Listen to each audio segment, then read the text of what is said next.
मी गोपीचंद कुळे आपलं स्वागत करतो. शेतकरी मित्रांनो, पीडीएन 15/012चा हा ऊस आहे. 6 फेब्रुवारी 2025चा लागण असून आता 2-3 महिने सलग पाऊस होता. पाऊस पडल्यानंतरनं अशा पद्धतीने ऊस पडलेला आहे. पडल्यानंतरनं या पीडीएन 15/012ला अशा पद्धतीने कोंब आलेत. म्हणजे ज्या ठिकाणी ऊस वाकडं झालेलं आहे त्याचं डोळे फुगून अशा पद्धतीने कोंब आलेत. म्हणजे या व्हरायटीचा हा वीक पॉईंट आहे का काय कळेना. तुमच्याकडे असं झालं आहे का नक्की कमेंट बॉक्समध्ये सांगा. कारण ऊस वाकडं जरी झालं तरी कोंब फुगतो या व्हरायटीचा आणि अशा पद्धतीने येतो पहा. म्हणजे खाली पडलेल्या जमिनीला जर लागलं असेल तर डायरेक्ट मुळं पण सुटलेली आहेत या ऊसाला. म्हणजे हा व्हरायटी तुम्ही पण लावला असाल तर तुमचा अनुभव कमेंट बॉक्समध्ये नक्कीच लिहा. कारण पीडीएन 15/012 ही व्हरायटी मी प्रथमच लागण केलं होतं आमच्या भागामध्ये. पण अशा पद्धतीने मला याचा हा वीक पॉईंटच वाटतो.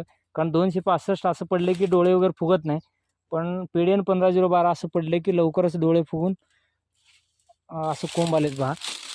आणि अशा पद्धतीने मुळं पण दिसते. म्हणजे खाली पडले की झालं त्या ऊसाचा कार्यक्रम अशा पद्धतीने होतोय बघा.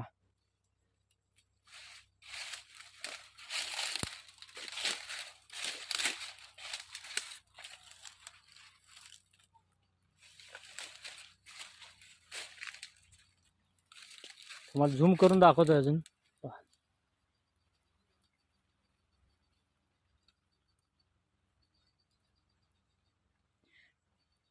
ज्या ज्या ठिकाणी ऊस पडलेला अशा पद्धतीने आहे.